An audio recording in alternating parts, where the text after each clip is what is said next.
रगों में तिगड़म बाजी है, हर ताले की चाबी है, लगा के सेटिंग ऐसी रखी बॉस भी हमसे राजी है। गाड़ी ठोक के गोली मार, पकड़ी ड्रग्स या चली तलवार, हर केस की पैकेज डील है। क्यों? फिक्र ना कर तेरा भाई वकील है, वकील है, फिक्र ना कर तेरा भाई वकील है। स्क्रीन पे अक्षय भाई हैं तो ही कैन कैरी इट, मतलब ये भी है ना, स्वैग है कि उस गाने में एक स्वैग है ना। फिक्र ना कर तेरा भाई वकील है, तो वो जो एक स्वैग है वो अक्षय भाई बहुत अच्छा कैरी कर लेते हैं।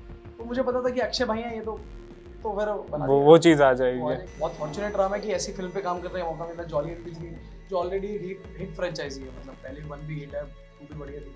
तो सुभाष सर के साथ पहले से लिंक है मेरे, जानते भी हैं। नमस्कार, आप देख रहे हैं इंडिया न्यूज़ और मैं हूं आपके साथ आदर्श मिश्रा। किसी भी पिक्चर के हिट होने के लिए उसके गानों का सुपर हिट होना बहुत ज़रूरी है, और गानों के सुपर हिट होने में म्यूजिक कंपोजर और सिंगर का बहुत बड़ा हाथ होता है। तो ऐसे ही म्यूजिक कंपोजर और सिंगर हमारे साथ आज मौजूद हैं अमन पंत जी। तो अमन पंत जी, आपका स्वागत है। आप कैसे हैं? बिल्कुल बढ़िया आदर्श भाई, आप कैसे हैं? बहुत ही बढ़िया। और आपका ये जो गाना है तेरा भाई वकील है, ये तो मतलब कहर ढा रहा है ज़माने पे। तो आपका एक्सपीरियंस कैसा रहा? जो एक्सपीरियंस है आपका इस गाने को बनाने का, इंस्पिरेशन क्या रहा? इंस्पिरेशन, पहली बात तो यार बहुत फॉर्चुनेट रहा मैं कि ऐसी फिल्म पे काम करने का मौका मिला। जॉली एंड बिजली जो ऑलरेडी हिट फ्रेंचाइजी है, मतलब पहले 1 भी हिट है, 2 भी बढ़िया थी। तो सुभाष सर के साथ पहले से लिंक है मेरे, जानते भी हैं मुझे। तो उन्होंने मुझे कॉल करा कि अमन ऐसा एक गाना बनाना है, और एक्चुअली ये मैं क्रेडिट उन्हीं को देना चाहूँगा कि उन्होंने मुझे बोला कि यार अमन, मेरे मन में एक वर्ड आ रहा है, तेरा भाई वकील है। क्योंकि वो दिल्ली से, मैं भी दिल्ली से हूँ, तो क्या है, दिल्ली में इस बड़ा कॉमन स्लैंग है ना, मतलब भाई है, भाई वो है। तो वैसे उन्होंने बोला यार मेरे मन में ना एक लाइन आ रही है, तेरा भाई वकील है। तो वो लाइन मेरे को बड़ा रेजोनेट कर गई। मैंने कहा यार कमाल लाइन है ना, लाइन मेरे को बढ़िया लगी। मैंने कहा being from Delhi my self, तो मेरे को, हम तो बचपन से उसी माहौल में बड़े हुए हैं कि यार इस तरीके की लैंग्वेज हम बोल ही रहे हैं, स्लैंग है दिल्ली का। तो मैंने कहा हाँ यार ये तो बढ़िया स्लैंग है, ये करना चाहिए। फिर उस तरीके से हुआ और गाना बना, तो मजा इसलिए आया। और क्या, जब आपको पता है स्क्रीन पे अक्षय भाई हैं तो ही कैन कैरी इट, मतलब ये भी है ना, स्वैग है कि उस गाने में एक स्वैग है ना। फिक्र ना कर तेरा भाई वकील है, तो वो जो एक स्वैग है वो अक्षय भाई बहुत अच्छा कैरी कर लेते हैं। तो मुझे पता था कि अक्षय भाई हैं ये, तो फिर बना वो चीज आ जाएगी। हाँ।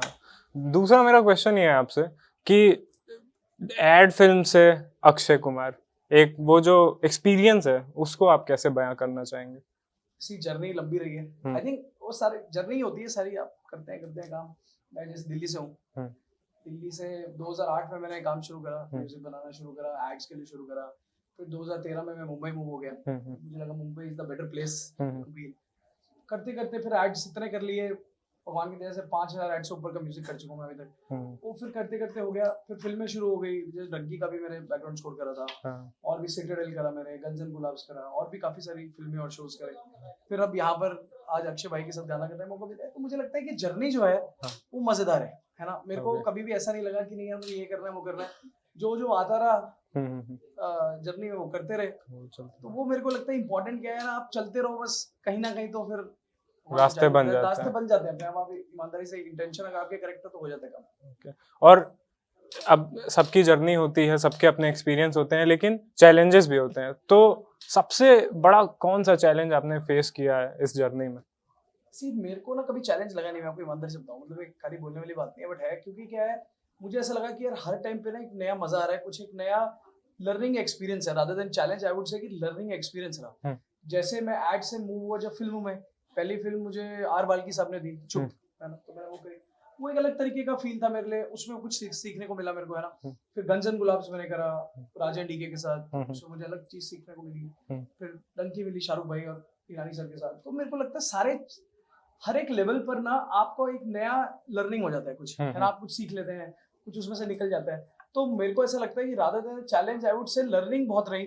बहुत सारे लोगों के साथ काम करने का मौका मिला, तो लर्निंग एक्सपीरियंसेस बहुत रहे लाइफ में ना। तो वो आई थिंक मजेदार रहा, वो बहुत सही रहा, वो अच्छा रहा।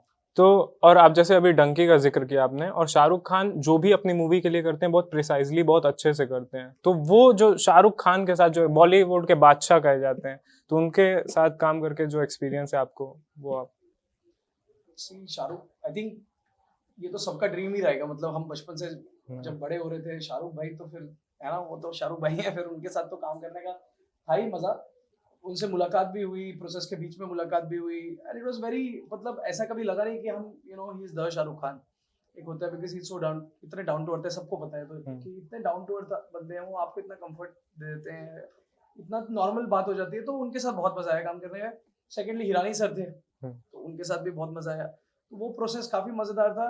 मैं आपको वही बोला, कभी मैंने सोचा ही नहीं कि यार अच्छा कि शाहरुख के साथ काम करने को मिलेगा, ये तो होती रही चीजें, उनके साथ भी मिल गया और अच्छा हो गया, और डंकी के लिए मुझे फिर अवार्ड भी मिला, कॉन्ग्रेचुलेशन। बेस्ट बैकग्राउंड स्कोर का मिर्ची म्यूजिक अवार्ड मुझे मिला लास्ट ईयर का, तो बड़ा मजा ही आया। मजा आता है।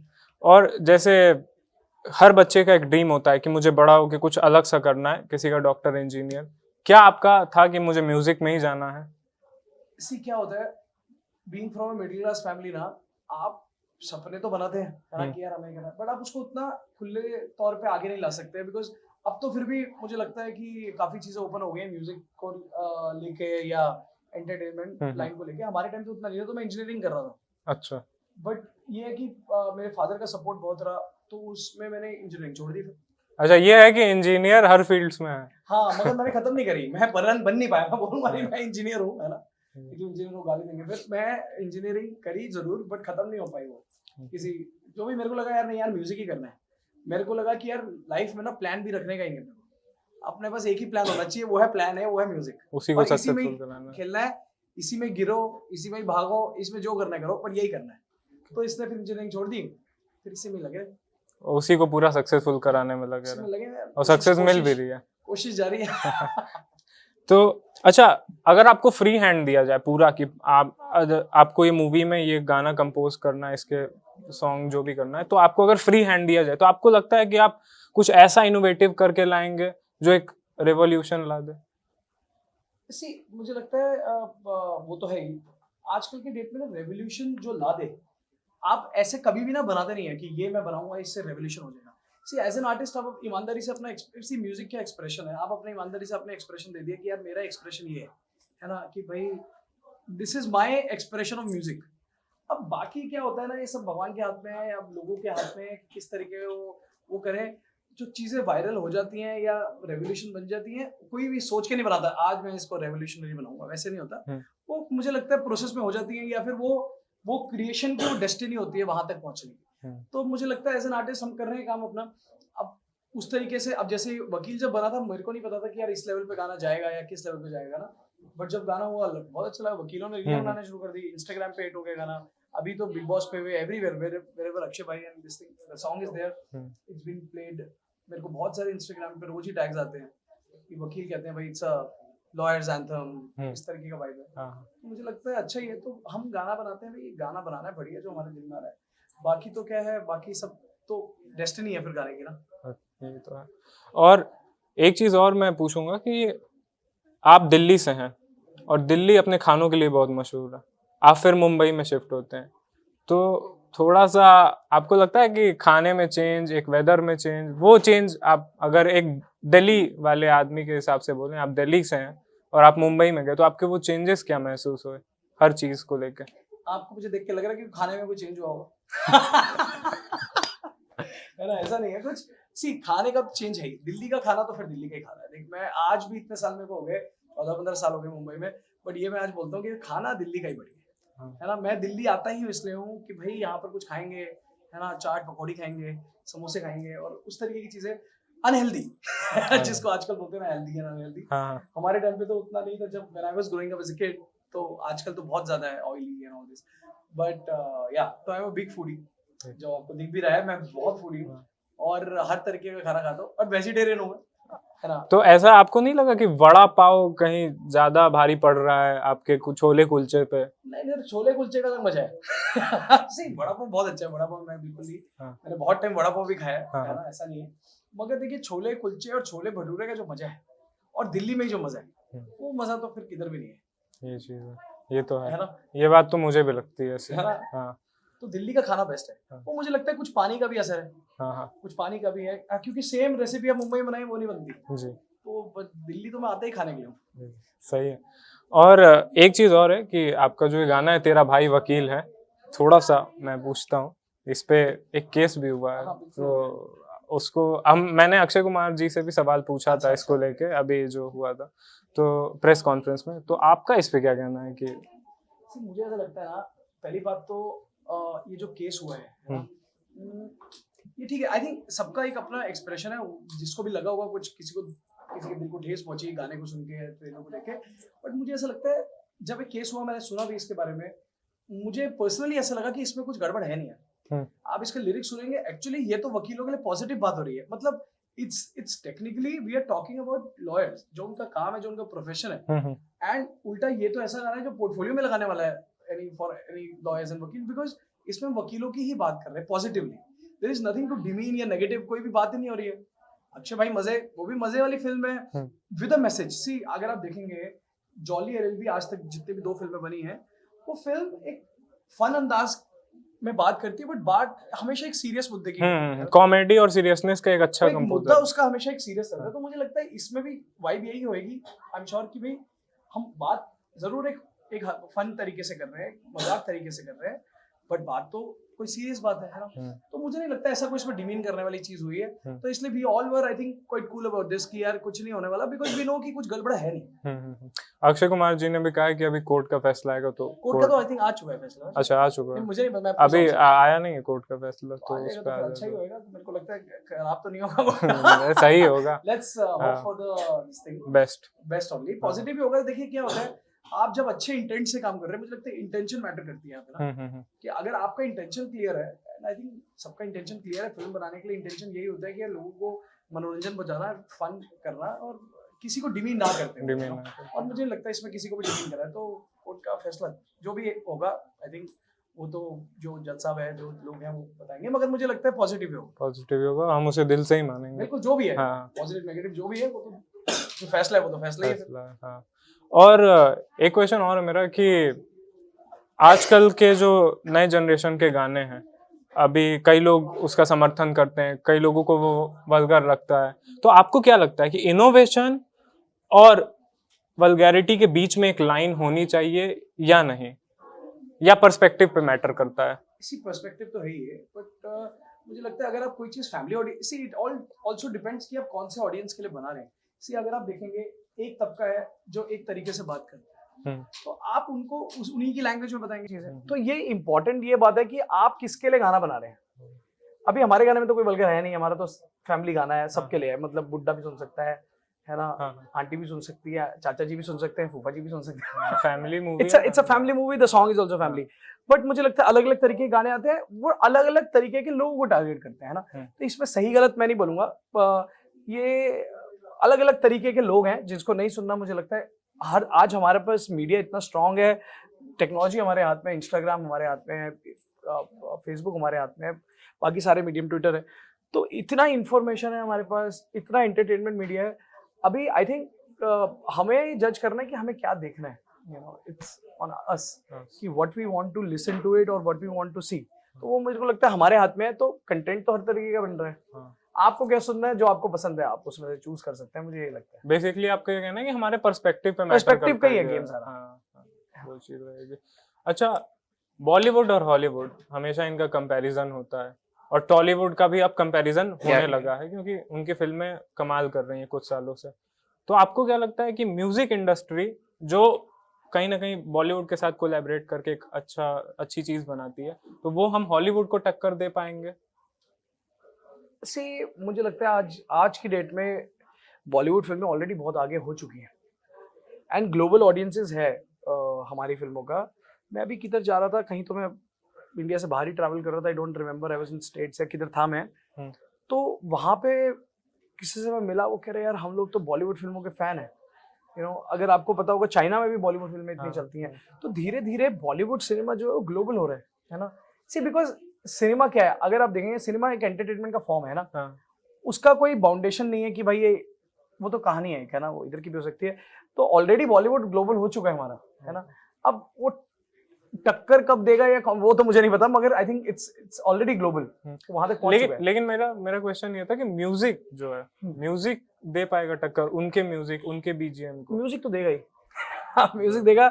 जैसे मैं आपको अपना बताऊं, मैंने सिटाडेल जो करा शो, सो सिटाडेल वाज मुझे लगता है रूसो ब्रदर्स जो इतना बड़ा एक ऑर्गेनाइजेशन है, इतना बड़ा प्रोडक्शन हाउस है हॉलीवुड का, जिन्होंने एवेंजर्स भी बनाई है, रूसो ब्रदर्स ने, उनका एग्बो स्टूडियोज है। तो AGBO studios was the producers in collaboration with Raj and DK का जो प्रोडक्शन हाउस है D2R, so it was in collaboration with that. तो अगर आप देखें तो we did music which was well appreciated in across, क्योंकि सिटाडेल फॉर्मेट और Amazon it goes to lot of countries, you know, वो तो हर कंट्री में गया, वो इतना अप्रिशिएट हुआ। अभी रिसेंटली मैं 2 महीने पहले मैं उनके ऑफिस भी गया, अच्छा, सो उनके साथ भी कुछ बातें चल रही है। मैं हॉलीवुड गया उनके एग्बो स्टूडियो में, अपना इनके रूसो ब्रदर्स के ऑफिस गया मैं, तो उनके साथ। तो आई थिंक सी, अगर एज एन आर्टिस्ट आप ऐसा काम कर रहे हैं जो कि जिसका ग्लोबल अप्रोच है और आपका एक अपना एक्सप्रेशन है, उसमें आपका यूनिकनेस है म्यूजिक का, तो बिल्कुल पीपल अप्रिशिएट। मैं आपको बताऊं, मेरे को पर्सनली उधर से इतनी अप्रिसिएशन मिली है, तभी मैं गया उधर, उनसे मीटिंग हुई, वो सब हुआ।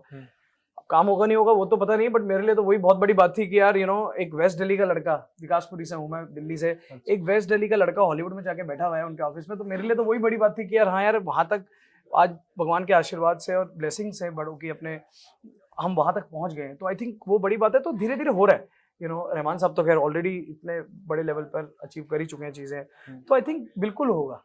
हमारे इंडिया में टैलेंट की कमी है ही नहीं, जबरदस्त है। हाँ, और आपका ड्रेसिंग सेंस, मुझे तो बहुत अच्छा लगा। Thank you.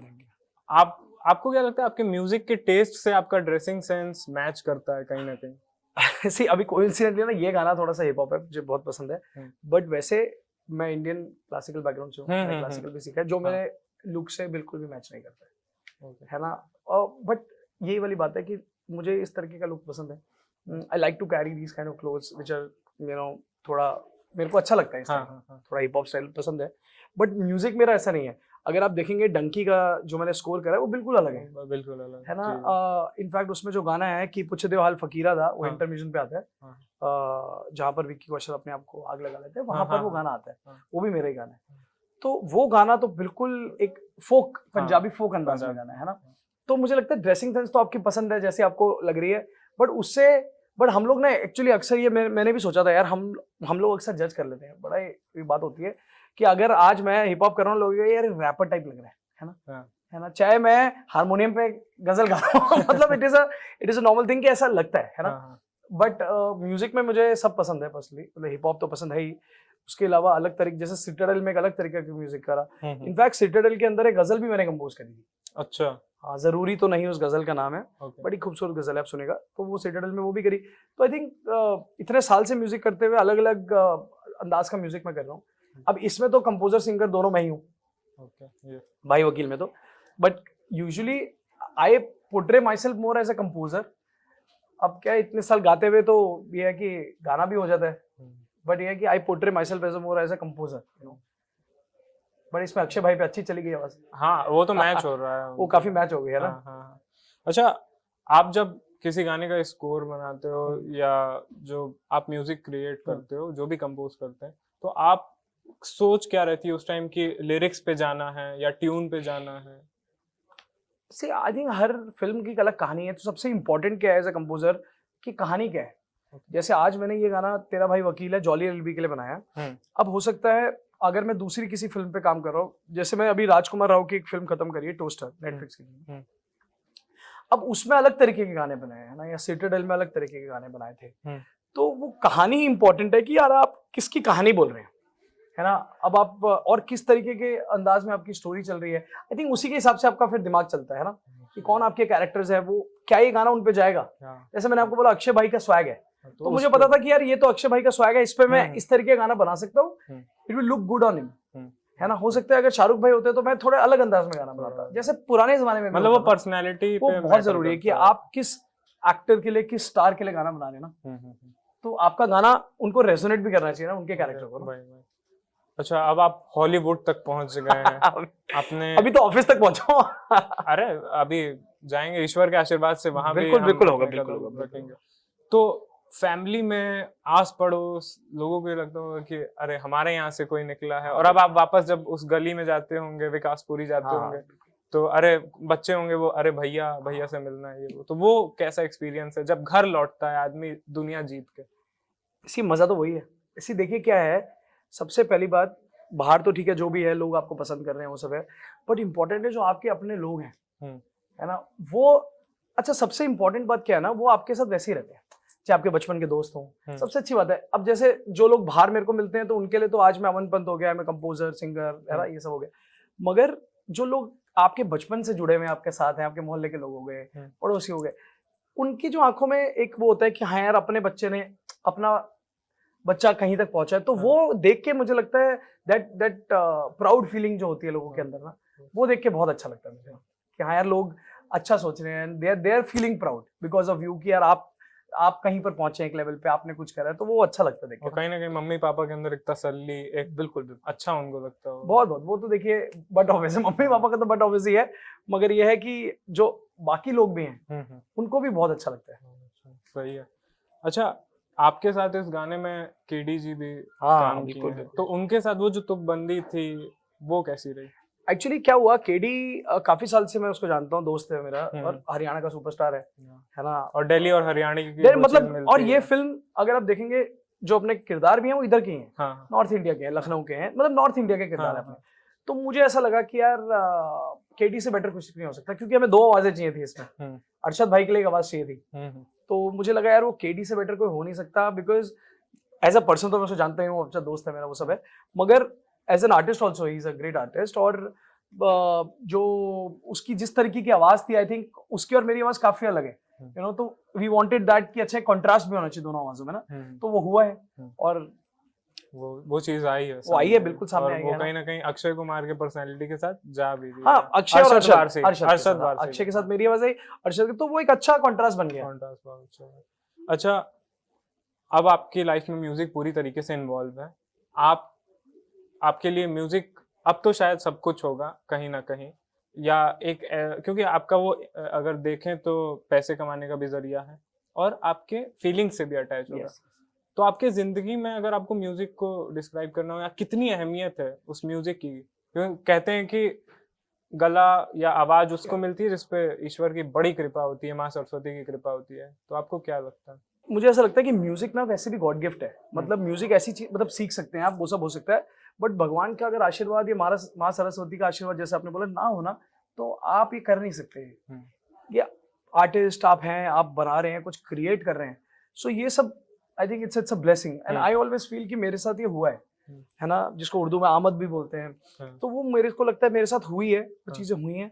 मैं 9th क्लास में था जब मैंने पहली धुन बनाई, तब तो मैंने कोई म्यूजिक नहीं सीखा था, पहला मैंने गाना लिखा, मैंने बनाया, वो मैंने ही सुना खाली वो बात अलग है। अब तो आपको दुनिया सुन रही है, तो मगर मैं वही बता रहा हूँ कि ये तो आप इसको प्रोडिजी कह सकते हैं, भगवान की देन कह सकते हैं, बट म्यूजिक हमेशा वही होता है कि या तो आपके पास है या नहीं है, आप सीख के उसको बेटर कर सकते हैं जरूर, but as a composer I personally believe कि एज अ कंपोजर तो भगवान की देनी है, कोई भी म्यूजिक सीख के आप कंपोजर नहीं बन सकते। ये कॉम्पोजिशन मतलब आप जीरो से कुछ बना रहे हैं, मतलब अभी कुछ भी नहीं है, 5 मिनट बाद इधर एक गाना तैयार हो जाएगा, तो दैट मीन्स कि you are creating something from zero.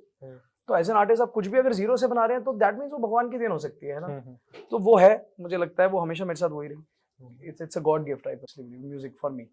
और अब लास्ट में मैं आपसे एक चीज बस कहना चाहूंगा कि तेरा भाई वकील की 4 लाइनें हो जाएं। हाँ बिल्कुल बिल्कुल। रगों में तिगड़म बाजी है, हर ताले की चाबी है, लगा के सेटिंग ऐसी रखी बॉस भी हमसे राजी है, गाड़ी ठोक के गोली मार, पकड़ी ड्रग्स या चली तलवार, हर केस की पैकेज डील है। क्यों फिक्र ना कर तेरा भाई वकील है, वकील है फिक्र ना कर तेरा भाई वकील है, वकील है फिक्र ना कर तेरा भाई वकील है। एक्चुअली बहुत अच्छा, मतलब ये एकदम सही आ रहा है और आज की जनरेशन को बहुत पसंद भी आएगा। Thank you. तो ये थे हमारे साथ म्यूजिक कंपोजर अमन पंत जी, और इसी के साथ हम अपने इस इंटरव्यू को खत्म करते हैं। देखते रहिए आप लोग इंडिया न्यूज़।